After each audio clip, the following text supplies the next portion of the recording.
हमारे हिंदू धर्म ग्रंथों जैसे वाल्मीकि रामायण और महाभारत आदि में कई ऐसे पौराणिक पात्रों का वर्णन मिलता है जिनका जन्म बिना माँ के गर्भ और पिता के वीर्य के हुआ था।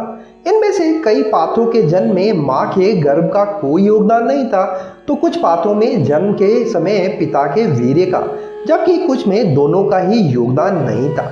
ऐसे ही पात्रों में है पांचों पांडव। जी हाँ मित्रों, पांडवों का जन्म भी कुछ इसी प्रकार से हुआ था। तो आज की इस वीडियो में हम बात करेंगे पांडवों के जन्म की कथा के बारे में। तो आप देख रहे हैं माइथोलॉजी विजडम, जहां मिलते हैं आपको आध्यात्मिक, धार्मिक और सनातन वीडियोस। अगर मित्रों आपने चैनल को सब्सक्राइब नहीं किया है तो चैनल को जरूर सब्सक्राइब कर लीजिए और अपने मिलने वालों के साथ में इस तरह के वीडियो को जरूर साझा करिए। वीडियो अच्छा लगे तो लाइक करना ना भूलिए। तो चलिए मित्रों, बात करते हैं पांडवों के जन्म के बारे में। पांचों पांडवों का जन्म भी बिना पिता के वीर्य के ही हुआ था। एक बार राजा पांडु अपनी दोनों पत्नियों कुंती और माद्री के साथ आखेट के लिए वन में गए हुए थे। वहां उन्हें एक मृग का मैथुन रथ जोड़ा दृष्टिगत हुआ। पांडु ने तत्काल अपने बाण से उस मृग को घायल कर दिया। मरते हुए मृग ने पांडु को शाप दिया, हे राजन, तुम्हारे समान क्रूर पुरुष इस संसार में कोई नहीं होगा। तूने मुझे मैथुन के समय बाण मारा है, अतः जब भी तू मैथुन रथ होगा तुम्हारी मृत्यु हो जाएगी। इस शाप से पांडु अत्यंत दुखी हुए और अपनी रानियों से बोले, हे देवियों, अब मैं अपनी समस्त वासनाओं को त्याग कर इस वन में ही रहूंगा। तुम लोग हस्तिनापुर लौट जाओ। उनके वचनों को सुनकर दोनों रानियों ने दुखी होकर कहा, नाथ, हम आपके बिना एक क्षण भी जीवित नहीं रह सकती। आप हमें भी वन में रहने का, अपने साथ रहने का कृपा करिए।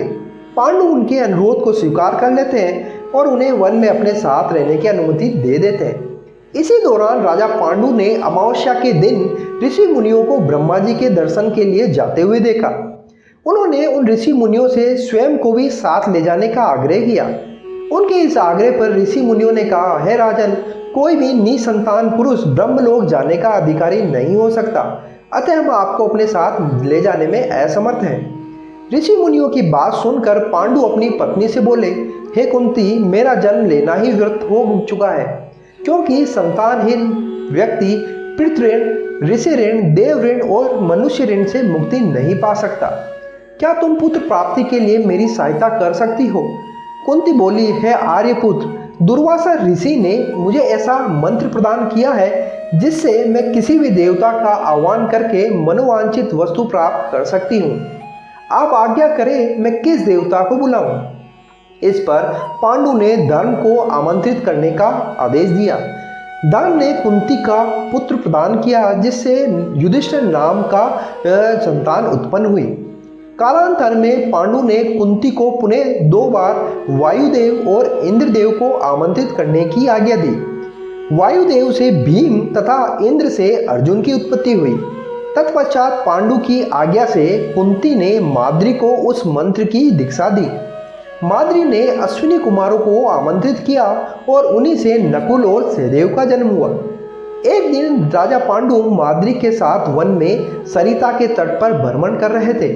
वातावरण अत्यंत रमणीक था और शीतल मंद सुगंधित वायु चल रही थी। सहसा वायु के झोंके से माद्री का वस्त्र उड़ गया। इससे पांडु का मन चंचल हो उठा और वे मैथुन में प्रवृत्त हुए कि प्रवृत्त होते ही शापवश उनकी मृत्यु हो गई। माद्री उनके साथ ही सती हो गई, किंतु पुत्रों के लालन पालन पोषण के लिए कुंती हस्तिनापुर लौट आई और अपने 5 पांडु पुत्रों को उन्होंने बड़ा किया। तो मित्रों, इस तरह से 5 पांडवों का जन्म भी पिता के वीर्य के बिना ही हुआ था। तो मित्रों, आपको ये रोचक तथ्य, ये कहानी कैसी लगी, कमेंट करके जरूर बताइए। तब तक के लिए अपना ख्याल रखिएगा। जय श्री कृष्ण।